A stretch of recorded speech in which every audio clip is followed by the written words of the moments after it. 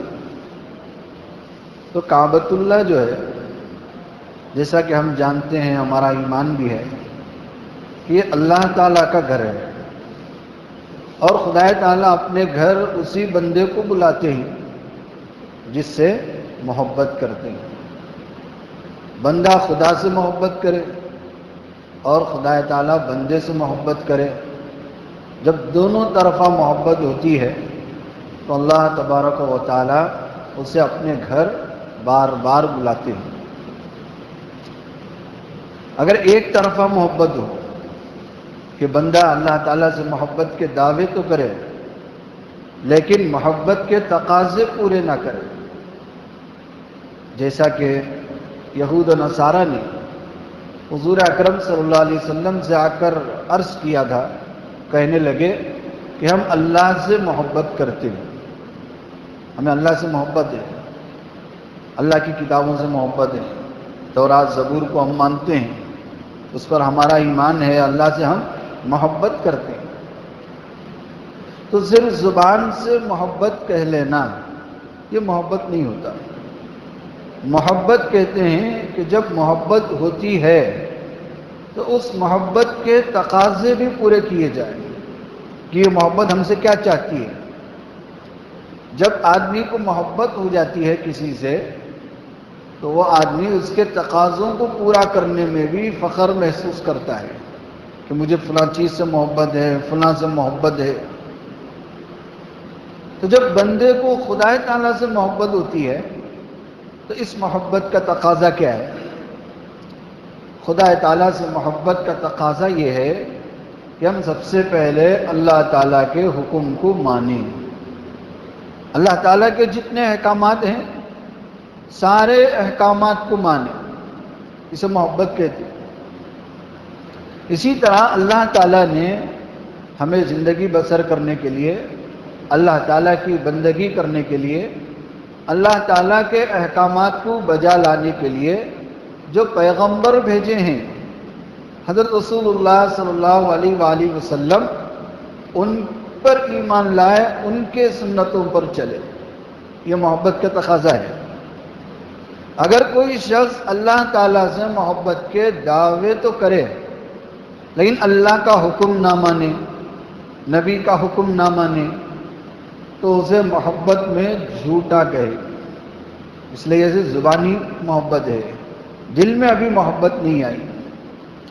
تو یہود و نصارہ نے آ کر کہا حضور اکرم صلی اللہ علیہ وسلم سے کہ ہم اللہ سے محبت کرتے ہیں۔ تو اللہ تعالیٰ نے قرآن مجید کی آیت نازل فرمائی، اے نبی آپ ان لوگوں سے کہہ دیجئے، قل ان کنتم تحبون اللہ، اے نبی آپ ان سے کہہ دیجئے کہ اگر تم اللہ تعالیٰ سے محبت کرتے ہو، جیسا کہ تم ابھی کہہ رہے، تو ایک طرفہ محبت ہوئی کہ صرف آپ نے محبت کیا ہے، ابھی اللہ تعالیٰ نے تم سے محبت نہیں کیا ہے۔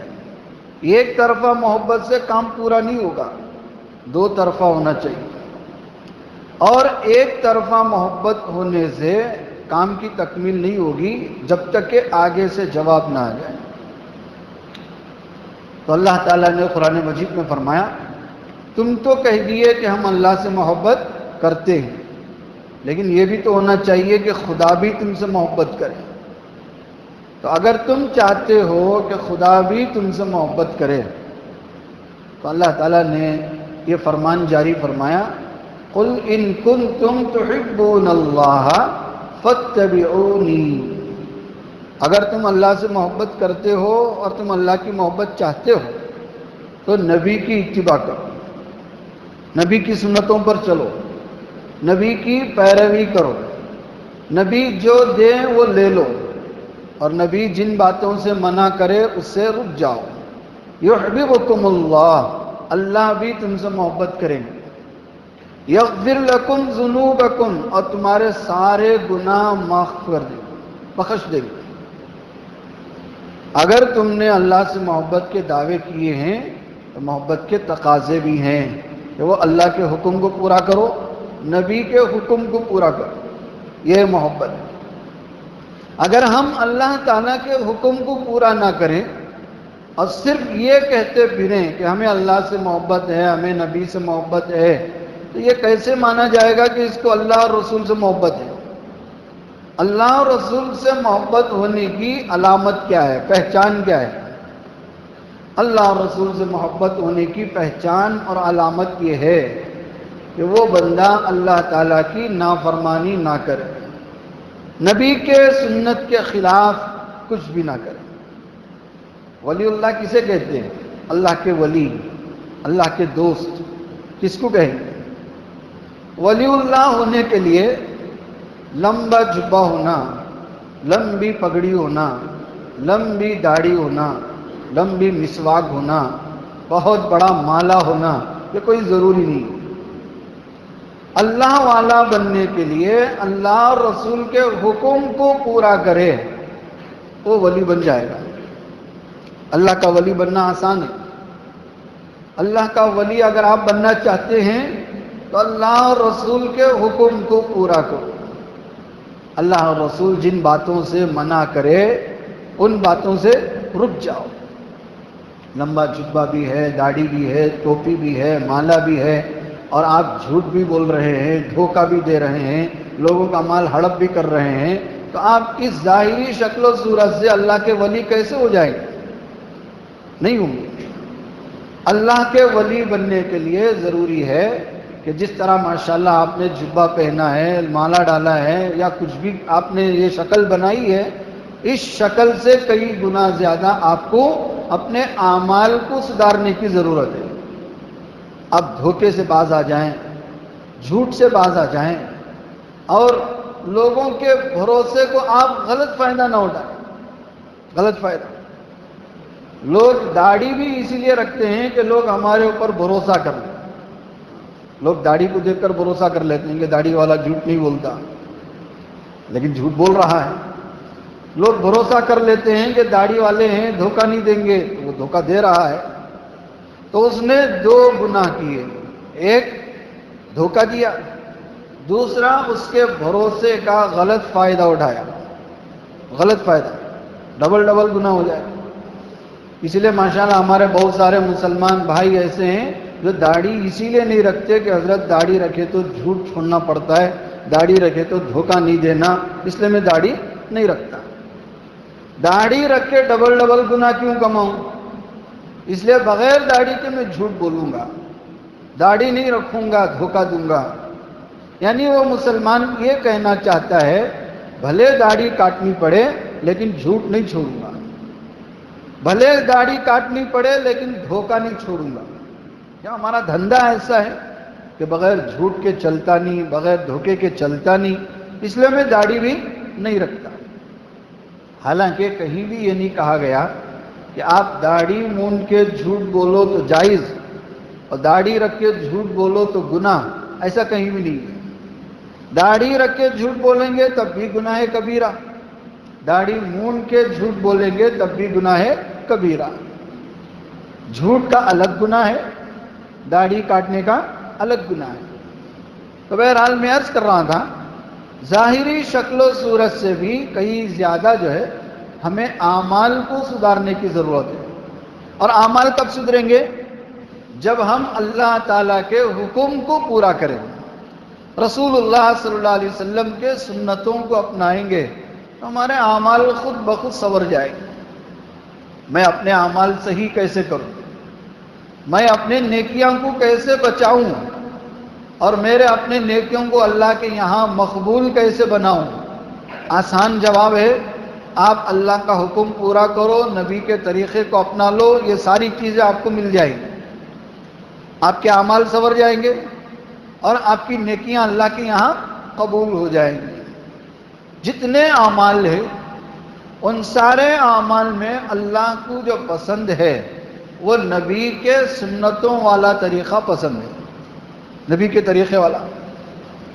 آپ نماز پڑھ رہے نبی کے طریقے پر، آپ روزہ رکھ رہے نبی کے طریقے پر، آپ حج کر رہے نبی کے طریقے پر، آپ کوئی بھی نیکی والا کام کر رہے نبی کے طریقے پر، تو اللہ تعالیٰ کو نبی کا طریقہ بہت پسند ہے، بہت پسند ہے۔ کیوں؟ اس لیے کہ نبی کریم صلی اللہ علیہ وسلم اللہ تعالیٰ کے حبیب ہیں، محبوب ہیں۔ اللہ تعالیٰ کو اپنے نبی سے بڑا پیار ہے، اللہ تعالیٰ کو نبی سے محبت ہے۔ تو جب نبی سے خدا کو محبت ہے تو نبی کی ہر ادا خدا کو پسند آئے گی، نبی کا ہر عمل خدا کو پسند آئے گا۔ تو جو بندہ بھی نبی کے طریقے پر کرے گا، چاہے اس کا عمل نبی جیسا طاقتور نہ ہو، لیکن طریقہ نبی کا ہونے کی وجہ سے اللہ تعالیٰ اسے قبول کر لے۔ جیسے ایک چیز ہوتی ہے اصلی، دوسری چیز ہوتی ہے نقلی، کاپی ہوتا ہے، لیکن چونکہ کاپی بھی اصلی کے بالکل مانند ہے، اسے بھی لے لیا جاتا ہے۔ جیسے آپ نے کوئی ڈاکومنٹ بنایا، جو آپ کے پاس ڈاکومنٹ ہے وہ اصلی ہے، اور آپ نے کیا کیا، اس کا زیراکس نکالا۔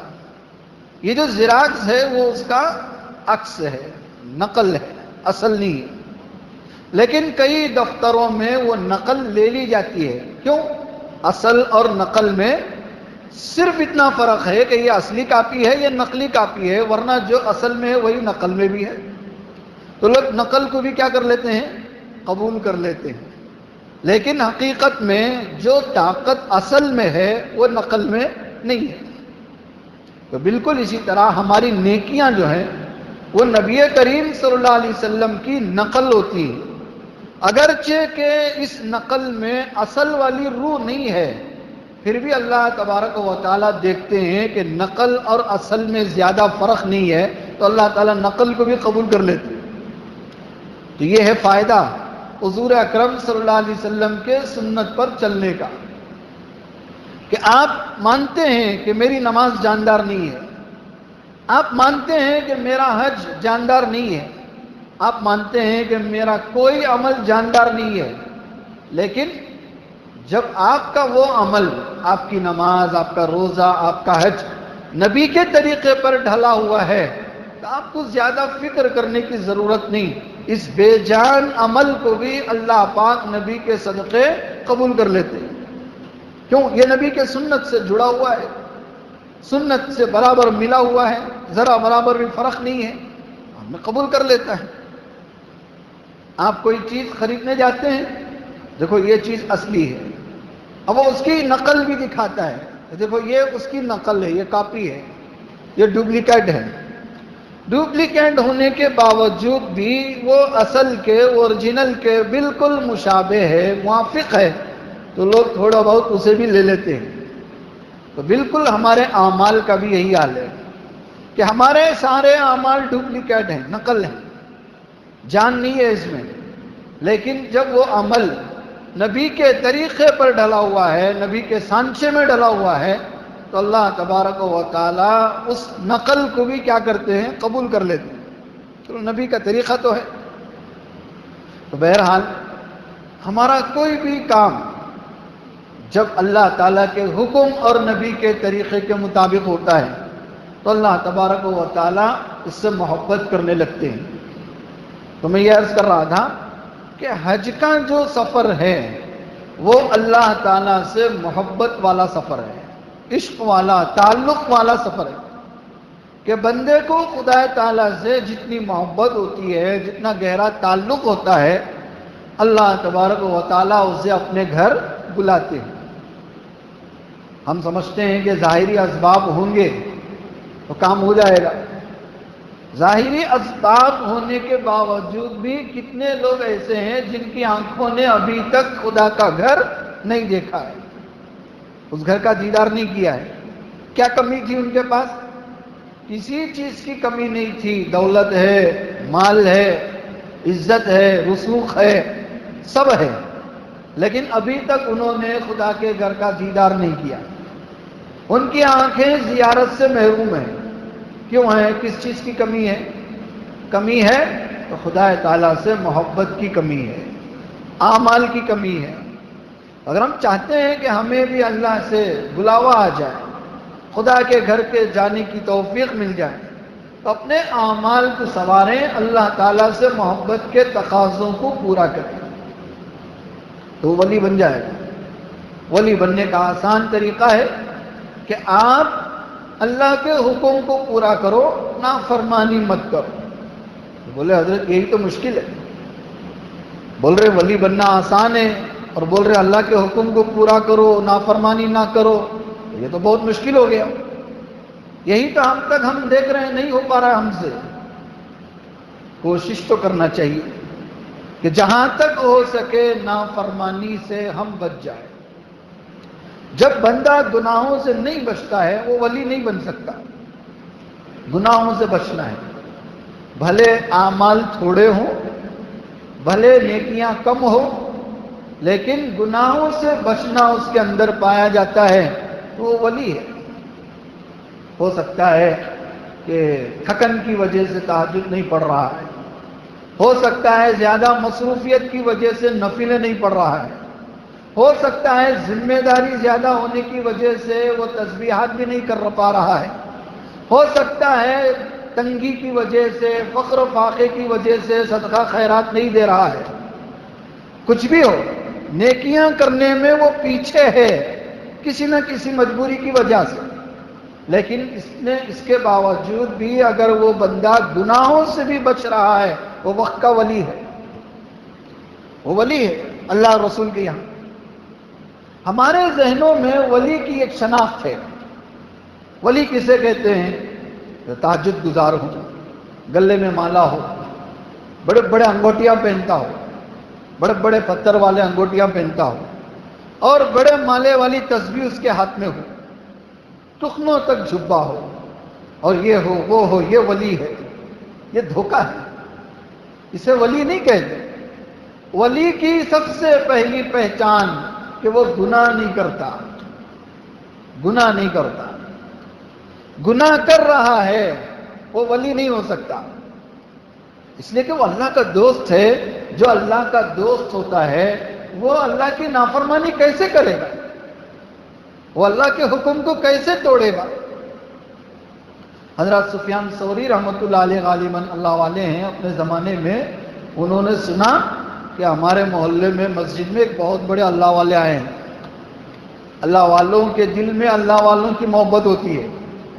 جیسے ہی سنا انہوں نے کہ ہماری مسجد میں محلے میں اللہ والے آئے ہیں، ملنے کی تمنا پیدا ہوئی، دوڑے ملنے کے لیے، بھاگے کہ جاؤ ملاقات کریں گے جا کے۔ اس لیے کہ اللہ والوں کے دلوں میں کیا ہوتی ہے؟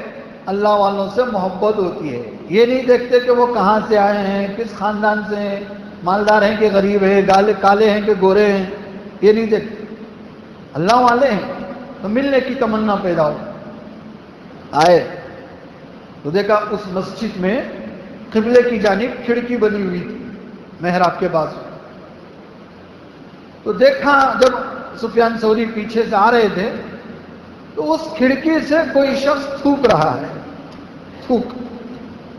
وہ دیکھ کے اندر آ گئے تو دیکھا اندر ایک ہی آدمی ہے، کوئی اور دوسرا تیسرا آدمی نہیں۔ تو اس آدمی سے ملے اور پوچھا بھائی ہم نے سنا کہ اس مسجد میں کوئی خدا کا ولی آیا ہوا ہے، ہمیں ملاؤ اس سے، کون ہے خدا کا ولی؟ تو اس شخص نے کہا کہ جس ولی کی تلاش میں آپ آئے ہیں وہ حضرت ولی میں ہاں۔ تو سفیان ثوری رحمۃ اللہ علیہ نے فرمایا آپ اللہ کے ولی ہرگز نہیں ہو سکتے، آپ ہرگز نہیں ہو سکتے۔ کیوں؟ کیا میرے سر میں پگڑی نہیں ہے، چہرے میں داڑھی نہیں ہے، لمبا جھبا نہیں ہے، کیوں ولی نہیں ہے؟ تو سفیان ثوری رحمۃ اللہ علیہ نے فرمایا تیرے پاس نبی کی سنت نہیں ہے۔ کیسے کہا تم نے؟ کہا ابھی جب میں مسجد میں آ رہا تھا تو قبلے کی طرف تھوک رہا تھا، قبلے کی طرف تھوکنا سنت کے خلاف ہے، تو ولی کیسے ہو گیا جب سنت کے خلاف کام کر رہا ہے؟ تو ولی اتنا تک نہیں معلوم کہ تو ولی کیسے ہو گیا؟ دوستوں چھوٹے چھوٹے اعمال سے ولی کی پہچان ہوتی ہے، چھوٹے چھوٹے اعمال سے۔ ہم کیا سمجھتے ہیں کوئی بڑا کرتب دکھا دیا تو ولی ہو گیا، کوئی بڑا کرشمہ کر دیا تو ولی ہو گیا۔ جی جن بھگا دیا، کتنے بڑے ولی ہیں جن کو بھگا دیا انہوں نے، کچھ کر دیا، کچھ کر کے دکھا دیا کرتب جو دوسرے نہیں کر سکتے ہیں، ہم ولی مان لیے۔ تو یہ ولی کی پہچان نہیں ہے. ولی کی پہچان کیا ہے؟ ہم یہاں جتنے لوگ بیٹھے ہوئے ہیں ہم میں سے ہر کوئی ولی بن سکتا ہے. بہت آسان. کیا کرنا ہے؟ اللہ کی نافرمانی چھوڑ دو، خدا کی نافرمانی چھوڑ دو، ولی بن جائیں گے، خدا کے دوست بن جائیں گے. اس لیے کہ جو خدا کا دوست ہوتا ہے وہ اللہ کی نافرمانی نہیں کرتا، بھلے اعمال کم ہو. اللہ تعالیٰ کے یہاں اعمال نہیں دیکھے جاتے، اللہ تعالیٰ کے یہاں اخلاص دیکھا جاتا ہے، محبت دیکھی جاتی ہے، تعلق دیکھا جاتا ہے کہ اس بندے کا خدا سے کیا تعلق ہے. میں یہ نہیں کہہ رہا ہوں کہ آپ تہجد مت پڑھو، تسبیحات مت کرو، ذکر مت کرو. لوگ الٹا ہی سمجھتے ہیں اکثر. کیا کی 2 رکعت ان کو پڑھتے تھے حضرت، وہ بھی کرو نکو بولا لے. کیا کی 2-3 تسبیحات پڑھ لیتے تھے حضرت، وہ بھی نکو بولا لے. ہم کچھ بھی نکو نہیں بول رہے ہیں، کرو جو طاقت ہے سب کرو، لیکن خدا کی نافرمانی سے بچو. خدا کی نافرمانی سے. اگر آپ نیکیاں بھی کر رہے ہیں ساتھ میں نافرمانی بھی کر رہے ہیں تو گویا آپ ایسے گھڑے میں پانی بھر رہے ہیں جس کا پیندہ نہیں ہے، یعنی جس کے پیندے میں سوراخ ہے، پانی نہیں کھڑ رہا ہے. تو آپ اس گھڑے کو ہرگز نہیں بھر سکتے. تو آپ کے نیکیوں کا پلڑا بھاری کرنا چاہتے ہیں، بچانا چاہتے ہیں، تو یہ جو گناہوں کا سوراخ ہے اس سوراخ سے بچو، اس سوراخ کو بند کرو. بہت سارے لوگ یہی مایوس ہو جاتے ہیں کہ ہم اتنا دعا کر رہے ہیں اللہ نہیں سن رہا ہے، اتنے نیکیاں کر رہے ہیں اللہ قبول نہیں کر رہا ہے. ارے پہلے یہ تلاش کرو کہ وہ کون سا سوراخ ہے جہاں سے ہماری نیکیاں جا رہی ہیں، ضائع ہو رہے ہیں. گناہوں میں اور نیکیوں میں تاثیر ہوتی ہے. نیکیوں کی تاثیر کیا ہے؟ کہ وہ گناہوں کو مٹاتا ہے. نیکیوں کی تاثیر ان الحسنات یذہبن السیئات، کہ بے شک نیکیاں گناہوں کو مٹاتی ہیں. یہ نیکیوں کی تاثیر ہے. اور گناہوں کی تاثیر کیا ہے؟ فرمایا گناہوں کی تاثیر یہ ہے کہ وہ نیکیوں کو مٹاتا ہے. نیکیوں کو، یعنی روزانہ ایک مسلمان اس جنگ میں رہتا ہے، نیکیوں اور گناہوں کے لڑائی میں. یہ جنگ چلتی رہتی ہے روزانہ. کبھی نیکیاں حاوی ہو جاتی ہے، گناہ دب جاتے ہیں. کبھی گناہ حاوی ہو جاتے ہیں، نیکیاں دب جاتی ہیں. یہ جنگ روزانہ ہمارے ساتھ ہے، یہ فائٹنگ روزانہ ہے ہمارے ساتھ. 24 گھنٹے یہ فائٹنگ مسلمان اپنا سامنا کرتا ہے. کبھی جنگ نیکیوں کی طرف سے، کبھی جنگ گناہوں کی طرف سے. اور جو بندے نیکیاں بالکل نہیں کرتے وہاں تو فائٹنگ ہی نہیں ہے، کیوں؟ گناہ ہی گناہ ہے. اور جو بندے صرف نیکیاں کرتے ہیں گناہ نہیں کرتے وہاں بھی فائٹنگ نہیں ہے، کیوں؟ نیکیاں ہی نیکیاں ہیں. اور جو بندے نیکیاں بھی کرتے ہیں گناہ بھی کرتے ہیں، اب یہاں فائٹنگ ہے. اب یہ جنگ برابر چل رہی ہے. آئے 4 رکعت پڑھے، پھر باہر گئے کھڑے غیبت شروع کر دی، ان کی شروع کر دی کہ بھئی آج امام صاحب یہ بولے وہ بولے، بھئی فلاں صاحب ایسا بولے ویسا بولے، جی فلاں آدمی ایسا کیا ویسا کیا، فلاں آدمی نے یوں کیا وہ کیا.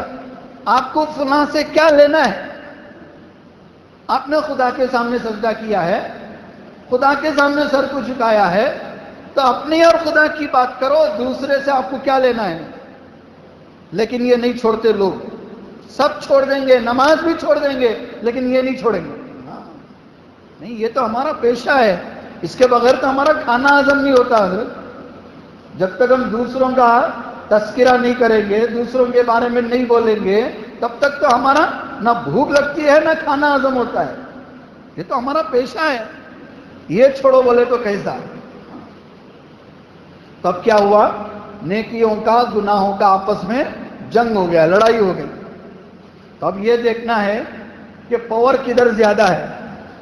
نیکیوں میں پاور ہے تو وہ گناہ دب جاتا ہے، گناہ میں پاور ہے تو وہ نیکی دب جاتی ہے، نیکی دب جاتی ہے.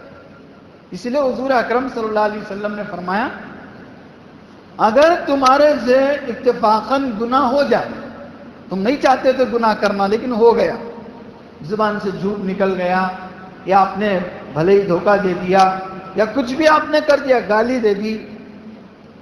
تو کوئی بھی گناہ جب تمہارے سے ہو جائے اس کے پیچھے فوراً ایک نیکی کر لو، ایک نیک کام کر لو. فوراً گالی دے دی تھی، فوراً دعا دے دو. لیکن گالی دینا آسان ہے، دعا دینا مشکل ہے. لوگ دعا نہیں دیتے، گالیاں آسانی سے دیتے ہیں، دعا نہیں دیتے. میں کیوں دوں دعا اسے؟ میرا دشمن، میں کیوں دوں دعا؟ حضور اکرم صلی اللہ علیہ وآلہ وسلم نے دشمنوں کو کیا دی تھی؟ دعائیں دی تھی. صرف دعا نہیں، دعائیں دی تھی. جاؤ خدا تمہارا بھلا کرے.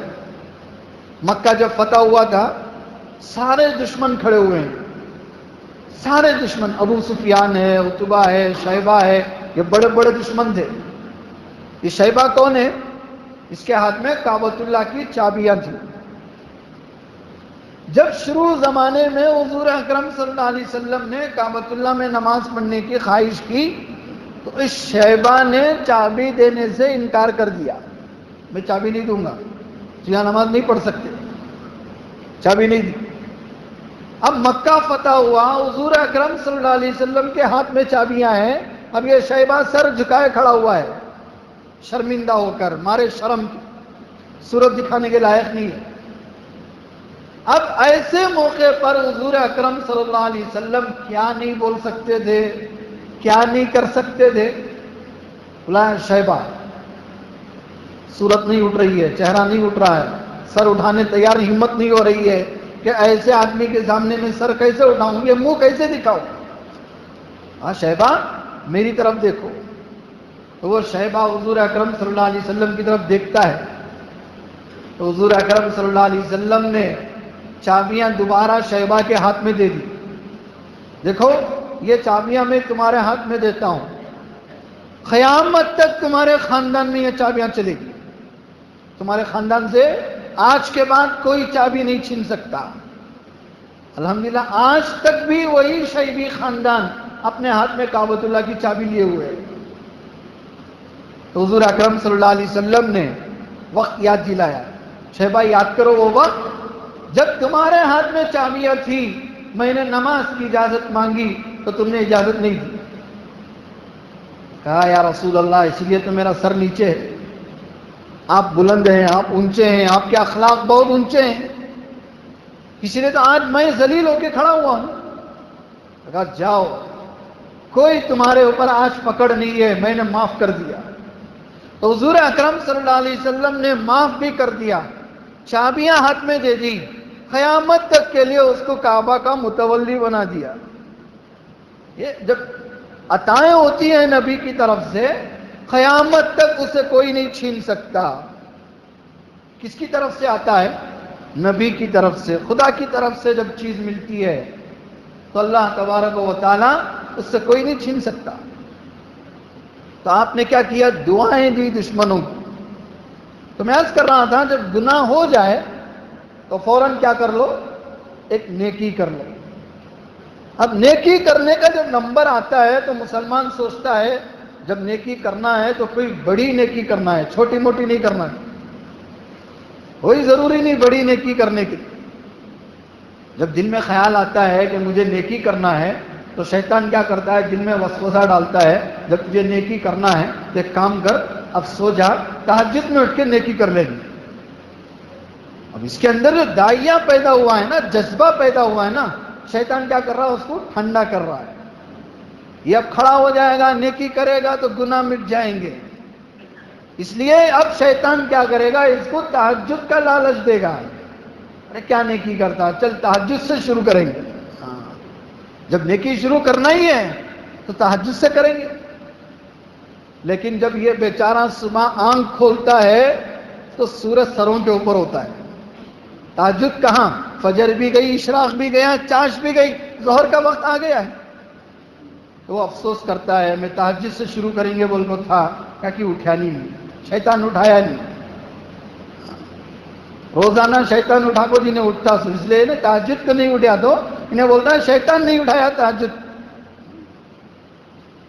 جب نیکی کا ارادہ آپ کے دل میں آ جائے تو جو نیکی آپ کر سکتے ہیں آسانی والا وہ نیکی آپ کر لو، وہ نیکی، اس لیے کہ اللہ کے یہاں معاف کرنے کے لیے، بخشش کرنے کے لیے، درجات بلند کرنے کے لیے کوئی بڑی نیکی مطلوب نہیں ہے، چھوٹے چھوٹے نیکیاں بھی اللہ کے یہاں بڑا کام کرتی ہیں، بہت بڑا کام کرتی ہیں جی۔ ہم نے قاضی ایاز کا نام سنا ہوگا۔ قاضی ایاز اللہ والے بنے، اللہ تعالیٰ نے ان کی بخشش کر دی، ان کے گناہ معاف کر دیے۔ جب انتقال ہوا لاکھوں لوگوں نے نماز جنازہ پڑھی قاضی ایاز رحمۃ اللہ علیہ۔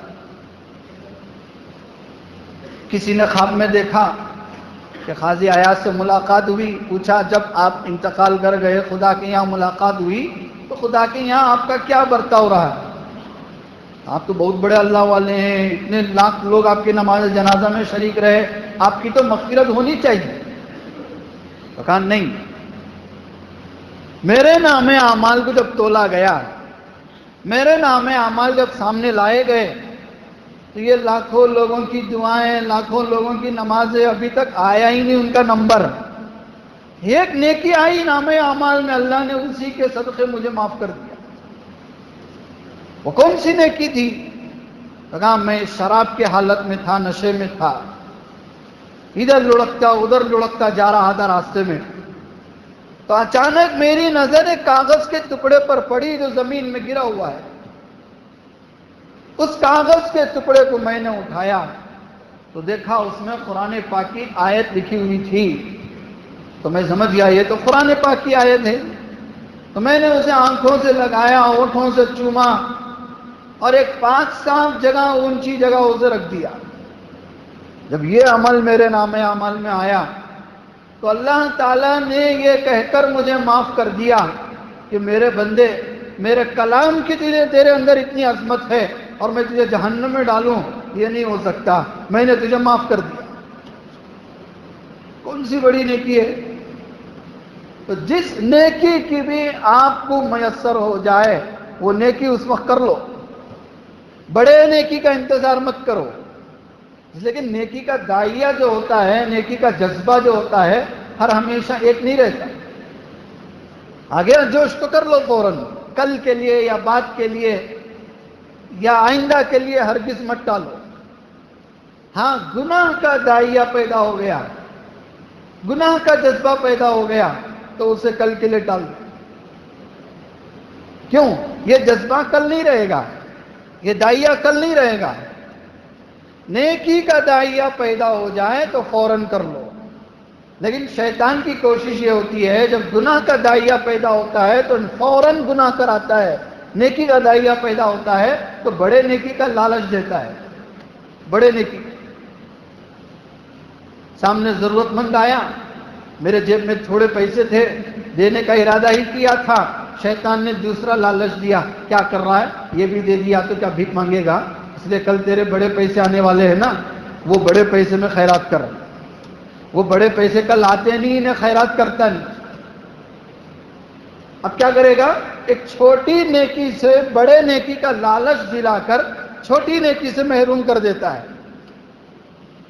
زبیدہ خاتون کا ہم نے نام سنا ہے، خلیفہ ہارون رشید کی بیوی تھی، بہت کام کیا نیکی کا، روزانہ 70 ہزار باندیاں اس کے محل میں قرآن مجید پڑھتی تھی، روزانہ قرآن مجید کا دور ہوتا تھا محل میں، پورے محل میں ناچ گانے کی آواز نہیں آتے تھے، محل کے کونے کونے میں قرآن پاک کی آواز آتی تھی۔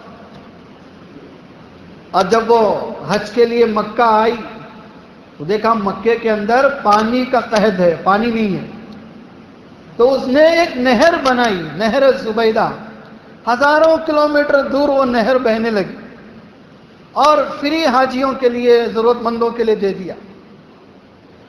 جب زبیدہ کا انتقال ہوا تو کسی نے خواب میں دیکھا زبیدہ کو، پوچھا زبیدہ خدا کی یہاں آپ کا کیا بنا؟ آپ کی تو بخشش ہونی چاہیے تھی، اس لیے کہ آپ نے اتنا بڑا نہر بنایا ہے اور محل میں روزانہ قرآن کی تلاوت ہوتی تھی۔ تو زبیدہ خاتون نے کہا یہ اعمال ابھی تک آئے نہیں میرے نام اعمال میں، ابھی اس کا نمبر نہیں آیا۔ جب کیلکولیٹ ہو رہا تھا میرے نام اعمال کا تو ابھی تک وہ نمبر نہیں آیا، ایک نیکی آئی، اسی نیکی کے بدلے اللہ نے میری بخشش کر دی، اسی نیکی کے بدلے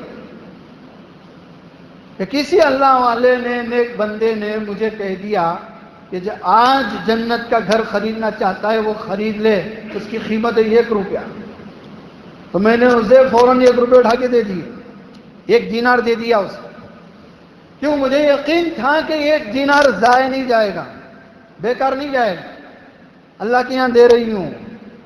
تو وہ 1 روپیہ نیکی میں جو میں نے خرچ کیا، یقین تھا اس میں اللہ نے اسی 1 روپے کے بدلے میری بخشش کر دی۔ نہر کا تو ابھی نمبر آیا ہی نہیں۔ تو اللہ تعالیٰ کے یہاں جب نام اعمال تولے جاتے ہیں تو اللہ تعالیٰ کے یہاں نام اعمال تولنے کا ترازو ہی الگ ہے۔ جیسے آج دنیا میں ہم دیکھ رہے ہیں نا، ہر چیز کا ترازو الگ ہوتا ہے۔ لکڑی اگر آپ تولنا ہے تو اس کا ترازو الگ ہے، سونا آپ کو تولنا ہے تو اس کا ترازو الگ ہے۔ سونا تولنے کے ترازو میں لکڑی نہیں تولتے، اور لکڑی تولنے کے ترازو میں سونا نہیں تولتے، لیکن ہیں دونوں ترازو۔ اگر آپ لکڑی کے ترازو میں سونا تولیں گے تو بہت جلد کنگال ہو جائیں گے، رہے گا کیا آپ کے پاس؟ جی، اگر آپ لکڑی کو سونے کے ترازو میں تولیں گے تو لکڑی لینے والا بہت جلد کنگال ہو جائے گا، رہے گا کیا اس کے پاس؟ تو ہر ایک کے تولنے کا پیمانہ الگ ہوتا ہے، ترازو الگ ہوتا ہے۔ تو اللہ تعالیٰ کی یہاں ہمارے نام اعمال تولنے کا ترازو الگ ہے، الگ ہے ترازو۔ وہ دنیا کے ترازو جیسا نہیں ہے، اس کا پلڑا ہی الگ ہے۔ اس کے پلڑے میں اللہ کے نبی صلی اللہ علیہ وسلم نے فرمایا، ایک پلڑے میں 7 آسمان 7 زمین رکھ دو، دوسرے پلڑے میں کلمہ لا الہ الا اللہ رکھ دو، کلمے والا پلڑا بھاری ہو جائے گا۔ تو وہ کون سا ترازو ہے؟ وہ ترازو خدا ہی جانتا ہے۔ تو جب ایک لا الہ الا اللہ محمد الرسول اللہ 7 آسمان 7 زمین پر بھاری ہے تو نیکیاں کتنی بھاری ہوں گی؟ تو کسی بھی نیکی کو آپ معمولی نہ سمجھو، کسی بھی نیکی، جو بھی نیکی میسر ہو جائے وہ نیکی آپ فوراً کر لیں۔ ایک بار آپ صلی اللہ علیہ وسلم نے فرمایا، علی جیسے آپ صبح کرو تو اپنے 360 جوڑوں کا صدقہ دیا کرو۔ 360 جوڑ ہیں انسان کے، ہر جوڑ کا ایک صدقہ۔ تو حضرت علی رضی اللہ تعالیٰ عنہ نے فرمایا، یا رسول اللہ صلی اللہ علیہ وسلم، روزانہ جب صبح ہوتی ہے تو یہاں ناشتے کے لیے کچھ نہیں رہتا، کھانے کے لیے کچھ نہیں رہتا، اور آپ بول رہے ہیں 360 روپے صدقہ کرو۔ کہاں سے صدقہ کریں گے؟ ہمارے پاس ہے کیا؟ صدقہ کرنے کے لیے ہمارے پاس تو کچھ ہے نہیں، یہاں تو پیٹ کے لالے پڑے ہوئے ہیں۔ تو حضور اکرم صلی اللہ علیہ وسلم نے فرمایا، علی کسی سے 2 میٹھے بول بولنا یہ بھی صدقہ ہے، کسی کے سر پر شفقت سے ہاتھ پھیرنا یہ بھی صدقہ ہے، کسی ضرورت مند کی ضرورت پوری کرنا، حاجت مند کی مدد کرنا، کمزوروں کی مدد کرنا یہ بھی صدقہ ہے۔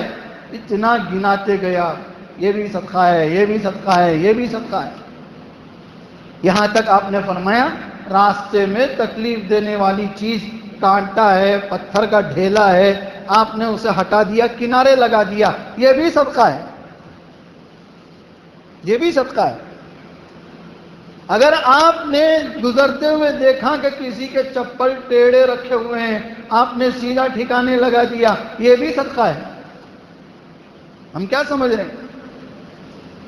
گھر تو گھر، مسجدوں میں ہمیں دیکھنے کو یہ ملتا ہے کہ چپل جب ادھر ادھر ہوتے ہیں تو یہ اور ایک لات مارتے ہوئے جاتا ہے، ایک چپل ادھر ایک چپل ادھر۔ کیا جی ایسا کرے نا، تو انہیں کہیں یہاں چھوڑنا، انہیں کہیں حضرت چھوڑنا، یہاں رکھنا تھا، شلفہ ہی نہیں انہیں وہاں رکھنا تھا، انہیں بیوقوف چھوڑ کے گیا، لیکن تو بیوقوف کیا کرے؟ اگر آپ سیدھا ٹھکانے لگاتے تو آپ کو صدقے کا ثواب ملتا، لیکن ہم چاہتے ہی نہیں نیکیاں کمانا، ہم چاہتے ہی نہیں کہ نیکیاں کمانا کتنا آسان ہے اور ہم نے کتنا مشکل کر دیا۔ نہیں پڑھے تو تہجد پڑھنا حضرت، نہیں پڑھے تو لاکھوں کا دینا حضرت، آسان آسان نیکیاں ہیں بھائی، وہ کرو۔ انشاءاللہ جبہ بھی پہنیں گے، پگڑی بھی باندھیں گے، داڑھی بھی رکھیں گے، انشاءاللہ ضرور سب کریں گے، سب کرنا ہی ہے۔ مسلمان نہیں کرے گا تو کیا دوسرا چمبار کرے گا؟ مسلمان ہی کو کرنا ہے، لیکن شروعات تو کرو چھوٹے نیکیوں سے۔ لیکن شیطان کیا کرتا ہے، جب بڑے کامات نہیں کرنے، یہ چھوٹے ان سے کیا فائدہ ہے؟ کیا فائدہ؟ ارے داڑھی رکھا نہیں، تسبیح پڑھنے سے کیا فائدہ؟ شیطان یہ بہکاتا ہے، وسوسے ڈالتا ہے۔ داڑھی رکھو، شروع کرو، کس نے منع کیا آپ کو داڑھی رکھنے سے؟ لیکن نہیں رکھ رہے ہیں کسی وجہ سے، تو تسبیحات تو پڑھو، قرآن تو پڑھو۔ نیکیوں کرنے میں دیر کیوں ہے، پیچھے کیوں ہو رہے ہیں؟ تو حج اللہ تعالیٰ کی ایک بہت بڑی عبادت ہے۔ اس عبادت میں اللہ کے نبی صلی اللہ علیہ وسلم نے فرمایا حج تو وہ حج ہے جس میں نیکیاں ہو، اس کو کہتے ہیں حج مبرور، نیکیوں والا حج۔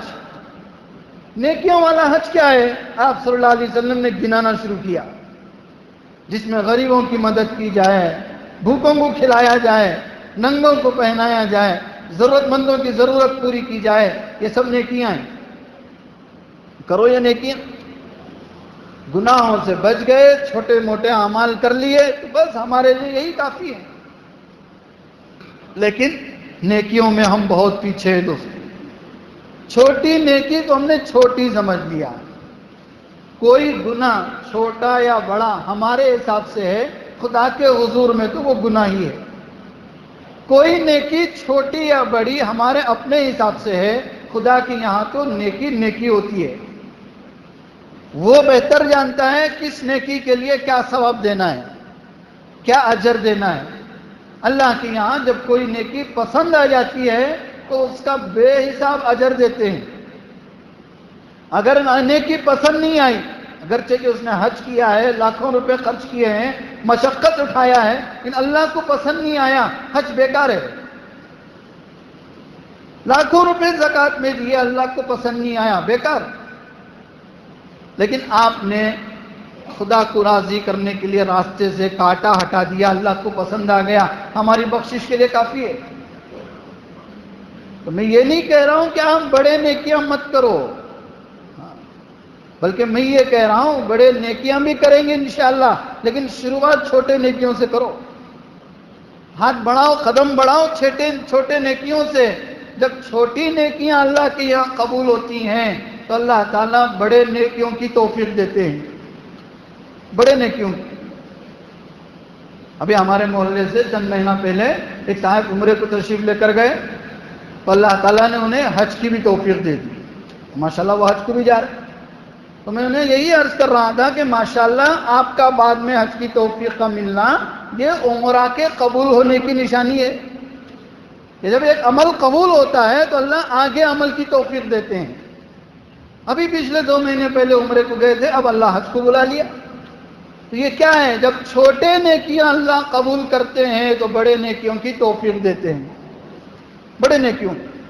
تو کبھی بھی کسی بھی چھوٹی نیکی کو ہم چھوٹا نہ سمجھیں، پتہ نہیں میری بخشش کے لیے یہی نیکی کا سہارا مل جائے۔ جب نام اعمال تولے جائیں گے، بڑے نیکیاں کھوٹے ہو جائیں گے تو وہاں چھوٹے نیکیوں سے پورا کیا جائے گا۔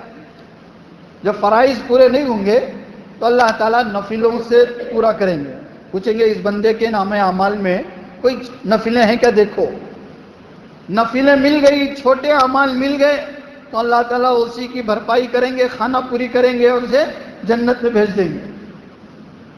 کسی بھی نیکی کو ہم معمولی نہ سمجھیں۔ ماشاءاللہ جو لوگ حج کو جا رہے ہیں وہ کوشش کریں قدم قدم میں نیکیاں کریں گے، چھوٹی نیکی ہو بڑی نیکی ہو، جو میسر ہو ہم اسے کریں گے، ہرگز پیچھے نہ ہٹیں گے۔ اور جو حج کو نہیں جا رہے ہیں، ابھی اپنے علاقے میں ہیں، تو وہ قربانی کی تیاریاں کریں۔ قربانی دینے کے لیے آپ محنت کریں، اس کے لیے پیسہ جمع کریں، آپ قربانی کے لیے عمدہ جانور خریدیں، اس کی پرورش کریں، یہ بھی نیکی ہے۔ اگر آپ نے جانور کو اپنے ہاتھوں سے نوالا کھلا دیا، گھاس کھلا رہے ہیں آپ جانور کو، لیکن اس نیت سے کھلا رہے ہیں کہ یہ جانور پلے گا، بڑھے گا اور قربانی میں اللہ کے یہاں اسے قربان کریں گے، تو گھاس کے ایک ایک تنکے پر آپ کو نیکی لکھی جائے گی۔ جانور کے بدن میں جتنے بال ہیں ہر بال پر ایک نیکی لکھی جائے گی، اور یہ جانور آپ کو پل صراط میں سواری بن کر آئے گا۔ لیکن آج وہ رواج ختم ہوتا آ رہا ہے، جانوروں کو لینا، پالنا، پرورش کرنا، اپنے نگرانی میں رکھنا۔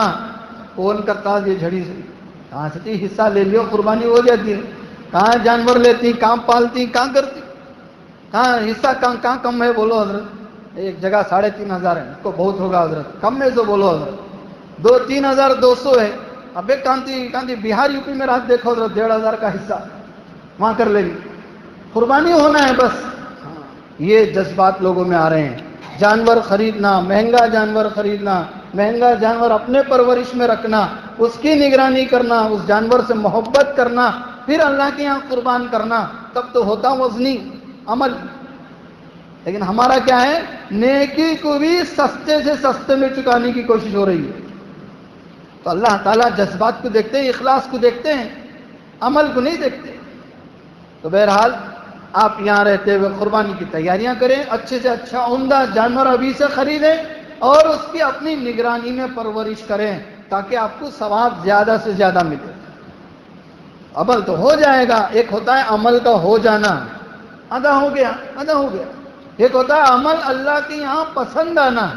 اب جس طریقے سے لوگ کر رہے ہیں ہمیں ہی پسند نہیں آ رہا، تو خدا کو کیسے پسند آئے گا؟ ہرگز پسند نہیں آئے گا۔ بعض اعمال ایسے ہوتے ہیں جس طریقے سے بندہ کرتا ہے خود بندے کو اس میں اطمینان نہیں ہوتا، جب بندے کو پسند نہیں آ رہا تو اللہ کو کیسے پسند آئے گا؟ تو سمجھو اس بات کو۔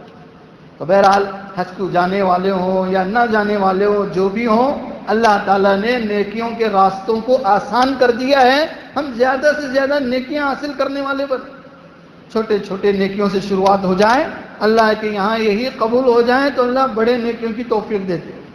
تو اللہ تعالیٰ ہم تمام کو ہر خیر میں آگے بڑھنے کی توفیق عطا فرمائے، ہر گناہ سے بچنے کی توفیق عطا فرمائے، اور جو لوگ حج کو جا رہے ہیں اللہ تعالیٰ تمام لوگوں کے حج کو قبول فرمائے، اور ہم میں سے ہر ایک کو حالت جوانی میں اور تندرستی میں حج کرنے کی توفیق عطا فرمائے۔